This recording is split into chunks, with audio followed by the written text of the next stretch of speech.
Welcome.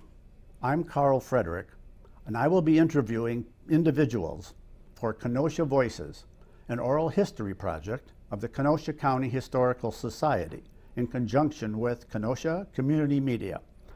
I have worked in newspapers for more than 40 years as an editor and a reporter. 38 and a half of those years were at the Kenosha News. I am also a member of the Kenosha County Historical Society Board. We hope you enjoy these programs. I'm speaking with Chuck DuBois, former owner of the Spot Restaurant. Welcome. Thank you for talking to me today. Well, good afternoon, Carl. So, what is your history with the Spot? Starting from the beginning for me, yeah. I started there when I was 12 years old. I wanted to earn some money, and I had been helping out the paper boy on our route in our neighborhood, and I knew the whole route, knew how to fold the papers, the whole thing. And he was a little older, and he was going to leave the paper to, I don't know, get a job somewhere. And he told me that if I wanted the job, he'd put in a good word for me at the News. And I thought, well, that's just wonderful. And I went home and told my dad that, and he said, well, I've got a better job for you than that.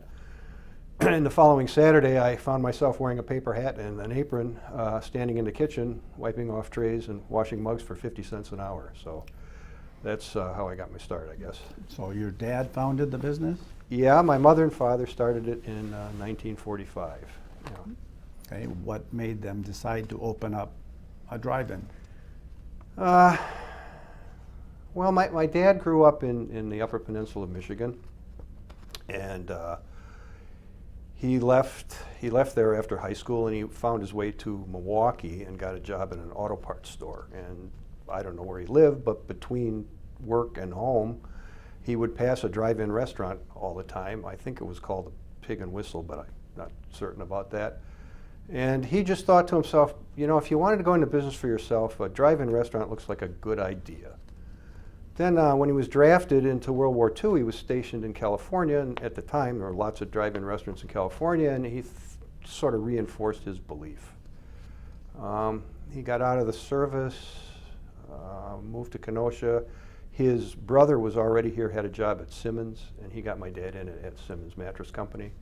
He married my mother, and a year later, he opened the Spot. So he'd never set foot in a restaurant kitchen in his life. He said, people told me I'd go broke. He said, I was already broke, what's the difference? And so they started. They opened up at 4 o'clock in the afternoon, and because the war was still on, winding down, there was rationing, there were food shortages, you had to have food stamps to buy everything. So they'd open at 4 o'clock. When they ran out of food, they'd close for the day. And he'd go home, and he'd cut the onions, roll the meat, make the root beer all at home for the next day. He still worked at Simmons at that time, so he'd get up in the morning, work at Simmons, go at 4 o'clock, and open a restaurant. And he did all the cooking. My mother assembled the orders, made the ice cream, sent everything out the window, and they had one employee, a car hop. Okay. He built the building? Well, no. Well, the original building, there was a small building there, and they started out with that. So that was 1945. In 1961, in the winter, they tore that building down and put up a new building. And in 1963, he added on to that building and also purchased. There was a lot across from the alley with a building. I think there was an electrician in it, and so he expanded the parking lot, started staying open year-round till 2 a.m. Okay. In the winter time, prior to that, he was closing in October or December, depending on what part of the years that was. And he'd sell Christmas trees on the lot in the winter time. This would be 75th Street and 22nd Avenue. Yeah, correct, yeah. Okay, and how did the name The Spot come to be? I don't know. That was my mother's idea. I don't know why she chose it, but she came up with the name The Spot Drive-In, so that's what they went with, yeah. Okay. So in the beginning, it was 3 people, Mom, Dad, and 1 car hop. Correct. And did it take a while for this to catch on, or? No, well, I don't think so. I think they were, there really weren't any drive-ins around at the time, and I think it took off. Their problem was running out of food. So I would say within a year or two, they started hiring other employees, more car hops, other cooks. Mm-hmm. Okay. So the menu initially was quite small? Oh yeah, compared to what it was when I retired, there were hamburgers and French fries. They may have had a steak sandwich, and they had malts and root beer, which always made our own root beer, and orange. Okay. Did you ever sell cola products? No, we never sold did. that. No, we made our own root beer. Did your mom come up with any interesting drinks other than what you would basically had to start with? My mother was a great lover of ice cream, and she developed the idea for the root beer whirl, which was wildly successful. Lots of people liked the root beer whirl. That was her idea. We actually had the name trademarked so that nobody else could call it a root beer whirl. They could make the drink, but they couldn't call it that. So what was a root beer whirl? It's basically it's a root beer float, but you mix up the ice cream instead of having it like you would in a malt or a shake. So did you just use root beer, or did you use extract, or how was that made? Well, when my dad started, he was before he opened the restaurant, he was trying to get everything together and assemble everything. He wrote a letter to the Hires Root Beer Company, which I think their office was in Chicago at the time, and he was asking them where he could purchase root beer syrup. And they wrote back and said, we don't sell root beer syrup because of the shortages. We can't get enough sugar to make syrup, but we sell extract. So you can buy the extract if you can figure out where to get the sugar. So that's what he did. And there was, I don't know who it was, but there was a local wholesaler here that sold Hires extract. And we never changed from that. Once we started doing that, we made our root beer from the extract. We made our own syrup, and then the machine would, turn it into the finished product for the customer. Okay. How did the menu expand? I know it was slowly at first. When did you start adding things to that basic menu? Well, I think in the 60s, I think my dad would put in like a fish sandwich, and he tried some different seafood, perch dinner, chicken dinner, and kind of slowly expanded it like to that point. And the hot dogs were probably close from the beginning. And then actually in the 80s, when I started working there full time, my wife and I were at the state fair. And we were in that food area of the state fair, and there was this line that would just seem to go forever. And I thought, what in the world's going on here? And there was a booth, and they were selling breaded mozzarella sticks and cheese curds. And I thought, well, wow. So we looked into it, and you could, at the state fair, they were actually breading them on site and frying them. But you could buy that product already breaded, frozen. And so we put that in, and it took off, and then we kind of expanded off of that and kept every year or two we'd add one or two items to a point. Then it got to a point where, you get to a point where the more things you put in, the slower you're slowing down your service, and you're making it a lot harder on the cooks because there's too many things to juggle. Okay, so at age 12, you're out there, you're inside, you're wiping off trays and you're washing mugs. Mm-hmm. And how did you grow in the job? Well, I did everything. One year for the summer, I cleaned the lot. I steam cleaned the mats and the filters, and I cleaned the parking lot. And one year I cleaned the kitchen. I did the stock boy work, and did all the peeling of the onions and rolling the meat. And I just sort of worked over the years, worked my way through it. By the time I was in high school, I was managing. I'd close the business up at night and go home at 3 o'clock in the morning. I was doing that in high school. Okay, when did your dad finally decide to leave Simmons? I think about 2 years after he started, 2 or 3 years after he started, he left Simmons. And it was the business, even though it was only seasonal. Mm-hmm. They'd open. 3 years into it, he was opening on around Easter Sunday or the day before Easter Sunday, and he would go till December and then close. And it was doing well enough that my mom and dad could live off of that till they reopened every spring. So he was done at Simmons. And then, as I said, in about 62 or 3, he started opening year-round. Okay, but he sold Christmas trees then in between. for Prior some to of being those open years. year-round, yeah, he sold Christmas trees on the lot every winter, yeah. Okay. You did mention that you had added something slowly, a perch dinner, chicken dinner. You had shrimp on the menu. We did. And the sauce, did you make the sauce? Did you? We did. We made our own sauce. Our own sauce. Yeah. We made our own shrimp sauce. We made our own chili. Made the root beer and orange. And then the hamburger was delivered from a butcher shop, fresh every day, in 25-pound bags, and we'd hand patty that. Okay. Can you think of some of the things on the menu that took off? You've mentioned a couple of them already.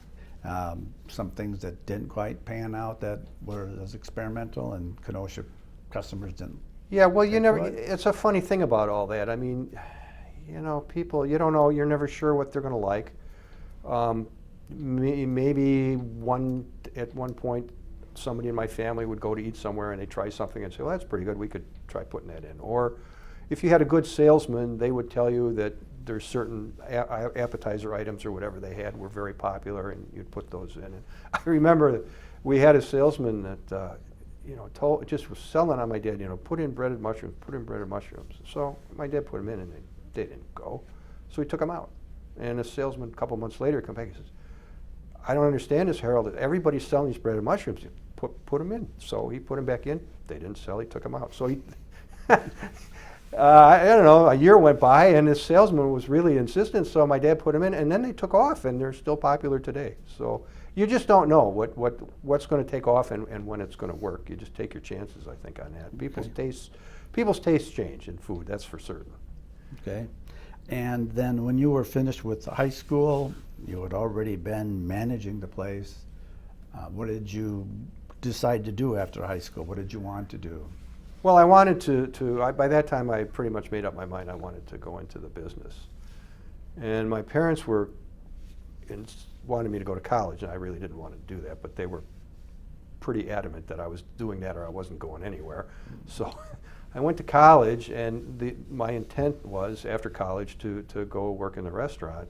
But then my final year of college, I started thinking about it, and I had seen other second-generation small businesses, not necessarily restaurants, but people that I knew, and for whatever reason, it didn't work out for them. And they tried it, and it didn't work out, and they were out of it. And I thought, well, geez, if that happens to me, I've got nothing to fall back on because I've never worked anywhere else. And then I thought, I don't know if I could I've never worked for anyone else. I don't even know if I could be successful on my own. So after college, I took a job with a sign company in South Milwaukee, and I worked in the office for 2 years, and oddly enough wound up coordinating the installation of the sign packages for McDonald's restaurants. So were McDonald's ever a competitor? Oh, sure, I'm sure, yeah, sure. I always, people would ask me who our competitor was, and I said anyone that sells a hamburger is our competitor. I mean, the bar down the street, if they sell a hamburger, they're your competitor. Okay. So when did you actually go back to the restaurant? That was 19... Oh, it'd been 81. 81. Yeah, it would have been January of 81 that I went back full time. All right. And when I worked at the sign company for those 2 years, I still worked in a restaurant every Sunday. I'd open it up and I'd work till 6 or 7 o'clock every Sunday. I did that for 2 years. Then I went back in 81 full time. Okay.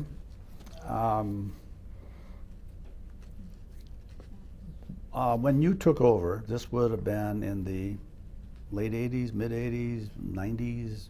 Oh, it was probably in the mid 90s. Okay. But at one point, there was a second location for the spot. Yeah. How did that come to be? Well, in 1985, things just really took off. We were so busy all the time. The parking lot would be full. Cars would be parking down the alley in single file, and we'd be waiting on them. and there'd be other customers driving around the block waiting for a space to open up. And I had it in the back of my mind when I went back there that someday I'd want to open another restaurant. And aside from this business thing, we were getting all this media attention. Kenosha News was writing several articles about us. The Racine Journal-Times. The radio people were talking about us on Chicago radio, and I thought, well, man, if you're going to open up another location, now would be the time. And I couldn't have done that without my parents' help and their blessing, and they went along with it. So it was probably about 1989. We bought that corner on 30th Avenue and Washington Road. And the intention was to open up a restaurant? Yeah, at what well, time? I knew that the city had plans to do this big expansion project, road construction project on Washington Road, and it was supposed to take place in 1991. So we had secured the land, and I thought, well, all right, that's okay. I had to get financing, find an architect, find a contractor, and put all this together anyway. So I thought, well, we'll just take our time, and we'll build this restaurant in the spring of '91 when they're doing the road construction. The road construction will be over probably in October or November, which is about the time the restaurant would be done anyway, and we'd open up. And I thought it would be great. It'd be a brand new road and a brand new restaurant. Well, right before we broke ground, they changed their game plan and decided to do the road construction in the spring of '92.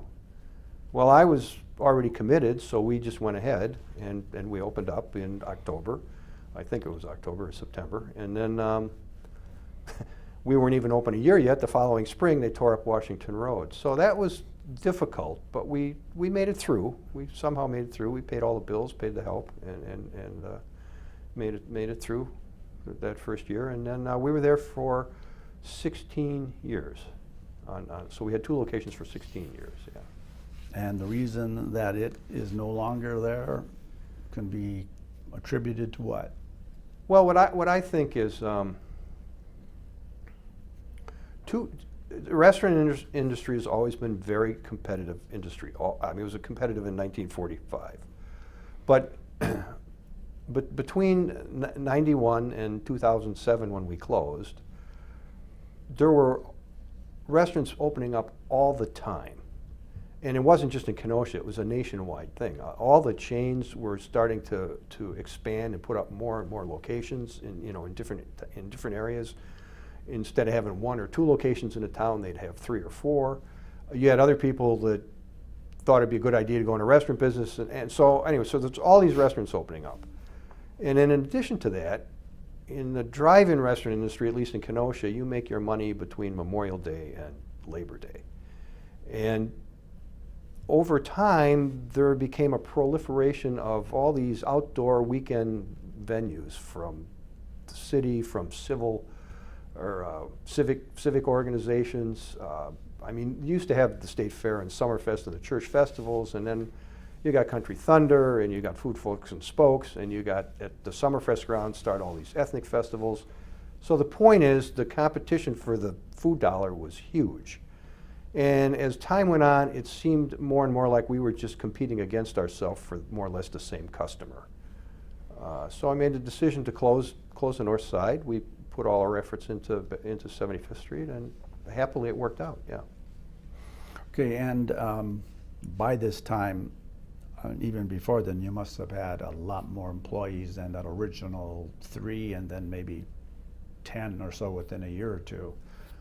Yeah, we pretty much had, when we had just the one store, we had 30 to 35 employees. I mean, some of it, obviously it's a seasonal business. We're open year round, but it's seasonal. So we had 30 to 35 employees, and we were up to 60 to 65 when we had the 2 restaurants. Yeah. And how would you divide up those employees? Car hops were how many? Kitchen people, how many people? From your dad cooking hamburgers and fries by himself to well, okay, so we would have 4 people in a busy time. We'd have 2 people working the fryers, 2 people on the grill, somebody bagging, that's 5. We'd have 2 or 3 car hops, and we'd have 1 or 2 window operators and somebody on the ice cream. So there'd be like 8 people maybe on a busy shift.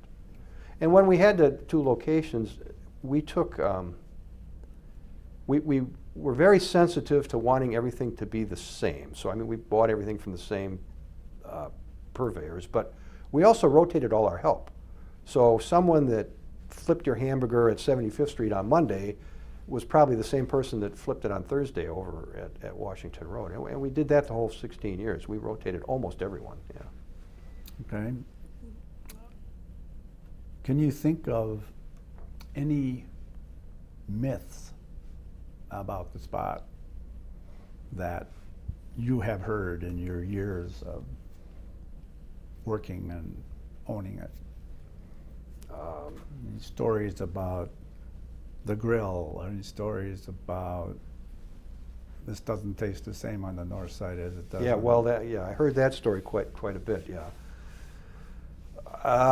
I guess some people think that the grill at the spot at 75th Street's been there since 1945, apparently, and that's certainly not the case. Restaurant equipment is like your kitchen appliances. It breaks, it has to be repaired, and eventually it can't be repaired anymore, it has to be replaced. So we had several grills in 74 years over at 75th Street, and I know there was some talk that when we opened, people said on the north side it didn't taste the same because the grill wasn't older, but 2 years after we were open on the north side, we had to replace the grill at 75th Street, and we put in the exact same grill, but it would have been 2 years newer, and no one ever said, geez, Chuck, you know, that hamburger's not tasting the same at 75th Street, did you, you know, it's a perception, I guess, or whatever. People think what they want to think. Okay, there was a kind of a tradition at some point of a Christmas tree on the spot that existed in the, I don't know, mid to late 20th century. Can you tell us about how that came to be? And well, in the 50s, before my time, but in the 50s there was a Sunnyside Business Association, so my dad would have been in that. There were a number of businesses. The Sunnyside Tavern was there. There was Rhodey's Bakery, Lucille's Dress Shop, Stevens Pharmacy. There were others, but they had this business association. My grandfather was actually a lumberjack, so my dad had some background in that and a little bit of understanding of forestry, and he had this idea of why don't we with the Businessmen's Association, why don't we put this Christmas tree up in the middle of the intersection of 75th Street and 22nd Avenue, and so they all thought it was a pretty good idea, so they pitched in for that, and they put that up every year, and they had signage that went all the way around it, sponsored by Sunnyside Business Association. And I don't know, that went on for 4 or 5 years, and then they all started to say it was costing too much money and they didn't want any part of it, so my dad said, well, all right, I'll do it by myself. So he started putting it on the roof of the spot after that. okay, and how long did that last? Were there any concerns about putting it on the roof? Well, there was an iron beam that ran through the middle of the roof, and so the tree would sit on the center of that beam, so it wasn't going to damage the building any, and it was tied down with guy wires. And what we did was the trees came out of people's yards. Someone would have a tree that was too big for their yard, and they would donate it, and we'd cut the tree down, so they'd get their tree removed for free. We'd pay to have the stump removed, and they had the bragging rights that their tree's on top of the spot, I guess. And so I guess I'm ahead of myself. So anyway, in the 70s, when I was in college, they were putting it up there, and I was at school, and it blew over. And they put it back up, and the next day it blew over again, and my dad called me, and he was just upset. He was despondent, and he said, I'm not doing this anymore. I'm embarrassed. And he said, it was put up by a sign company, and he said, I told them that their cables weren't strong enough, and they poo-pooed me, and he goes, they wouldn't listen to me, and he said, so I'm not going to do it anymore. So he stopped. So then I went back, when I get back to work there in 81, and you're going around town or whatever, and everybody's talking about this doggone Christmas tree. It hadn't been put up in eight years probably. They're talking about it in July. You remember when you used to put that tree up there? Well, yeah, I remember. So I thought, oh man, maybe we ought to get back to that. So I talked to my dad, and he said, well, all right, but if we're going to do this, we're going to do it my way. So he got over-engineered the whole thing, so it wasn't going to blow over anymore. He had a welder make a custom stand, which is still up on the roof today. It's a huge Christmas tree stand with big outriggers on it. And he bought heavy-duty cable and turnbuckles, and we never lost another tree. Must have been a large undertaking to actually get it up there and put it in place. Yeah, we'd start in the morning and early, 7, but we started at 7 in the morning, we'd finish at 4 o'clock in the afternoon. And you'd go to the house and you'd cut the tree, and a crane would come and pick the tree up and lay it on a flatbed truck. Flatbed truck would take it to the spot. The sign company would be there, and they'd have a crane, and they would lift the tree up, and they could decorate it. And there were 425 watt bulbs on that tree. And my dad made all the light strings and the whole light strings. So we'd be sitting there and we'd be screwing in these 400 bulbs while the sign guy was going around decorating. Then they'd lift it up on the roof. Then we'd have to go up on the roof. And it was, well, by the time I got there, it was me and some other cooks. So we have no knowledge of what we're doing, but we seem to make it work. And we would bolt it down and tie it down and do whatever he had to do. And my dad would be across the street. Before cell phones, you had a walkie-talkie. When you're that close to something, those trees are 40 feet tall. You have no idea if it's straight or which way. And he'd be across the street and he'd say, it's got to go north, it's got to go east, and we'd straighten it out. And yeah, it was a big undertaking, he was right. Yeah. And you did it regardless of the weather. Yes, we did, because once you commit to that, again, you've got a flatbed truck, you've got a crane, you've got a sign company, you've got all these laborers. Yeah, so if it was a blizzard, we put it up in a blizzard. I put a few up in a blizzard, got frostbit fingers, sure. Can you tell me anything technological that maybe has affected or improved the restaurant over time? Yeah, some of the things.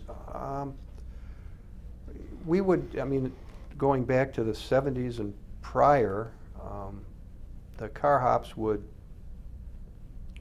come to your car and take your order, and they'd if you were really busy, they'd probably take 3 or 4 orders at one time. They'd come up to the window, they'd yell that order in the window, and then they'd have to add up all these tickets. And if it's really busy, there's always somebody else to wait on, and there's always an order to take out. And they're in a hurry, and they're trying to add up all these tickets, and they've got all those menu prices in their head. And the bigger the menu got, the harder that was. And so it slowed. If you were the first person to have placed their order, you were waiting a while for your food, I guess is my point. And the reason we did all this is because the cash register was, the older type cash registers just had numbers on it where you'd push, $5, $8, whatever. So once this was all added up, the girl that sent the order out the window, she'd put the root beers on and set the tray up. She'd look at the ticket, it would say $8, she'd ring up $8 and send it out. Well, in the 80s, early 80s, they started coming out with cash registers that had the items on. You could put the item on there, hamburger, french fry, whatever, and you program the price right into it. Well, when they did that, we put those registers in, and the car ups didn't add anything up anymore, and when the girl sent it out the window, she'd just push 4 hamburgers, 3 french fries, and it went a lot faster. Then in the 90s, we went to these headsets that you could communicate with the kitchen. So the girl could wait on the car from anywhere on the lot, take your order, and call it in right at the car. So even though we didn't have the ticket and didn't know how to dress the hamburger or whatever, we at least knew what we had to start cooking, how many hamburgers, how many. So all of that helped speed up service quite a bit. Okay. Why do you think this spot had become so successful? Well, my dad was, it was my father's dream. He was a very determined man. He was a very good businessman, and he had good instincts, and he had certain rules. Always maintain your hours. If you're having a slow day or a bad weather day, you don't close and go home, you just tough it out. And he said, people want to depend on you. If they normally come at 6 o'clock, they expect you to be here at 6 o'clock. They don't expect that you went home. So that was huge. And a lot of restaurants don't do that. They do the opposite. Also, I think when you have a restaurant and you're buying food for a restaurant, there's 5 or 8 different price levels of a product. Pick one, French fries, for example. There might even be more than 5 or 8 levels of French fries, graded. And so all these items on the menu, we would pick the top item or maybe the one below the top item because it was better quality. So that was his philosophy, and so we're going to stay with that. So as inflation comes along and you're squeezed and sooner or later you're forced to raise prices, what a lot of restaurants would do is they didn't want to raise the price because of the blowback they figured they'd get from the customers, so they would start backing off and they'd buy a lesser quality product. And my dad's feeling always was, I'm not going to do that, because just like people depend on you for your hours, they depend upon you for what they're used to eating and for what the quality of it is. So if I have to raise the price, I'm going to raise the price. And I think those were the really keys to the success. His willingness to maintain hours, to maintain the quality of the product, and his dedication, hard work and dedication to the business. And put it all together, that was, I think, our recipe for success, yeah. And you mentioned how you had bought buildings up around the spot. One of them was that steel-sided house on the corner. Yeah, he bought, well, let's see, in like '63, he bought the lot next to the alley and that building, that building became our warehouse. And I'm not sure, he bought that Lustron house you're talking about on 21st Avenue. I guess it was around 1970, he bought that. And rented that out for a couple of years, and then we used that for an office. Then about '76, the bakery next door, Gladys Rhodey, retired, and my dad bought the building from her. And that allowed him to expand the parking lot a little bit to the south and put the 3rd addition onto the restaurant in '76. And we used the bulk of that building for warehousing, and then we rented the front out to Sandy Arneson for Flowers with Love. She's still there. She's been there a long time. But nobody ever lived in the house when he bought it. He rented it out for a couple of years, but he never lived. No, my dad. No, a lot of people thought that my dad lived there or that we lived there. No, someone obviously lived in it that owned it, and then when he bought it, he rented it for a year or two, and then we turned it into an office. Yeah. Okay, so it's been in your family for about 70-some years? 74 years. 74 years. It was in my family for 74 years, yeah. Do you miss it? No, I don't miss it. Obviously, most of my life was pretty closely tied up with this restaurant, and I have a lot of great memories.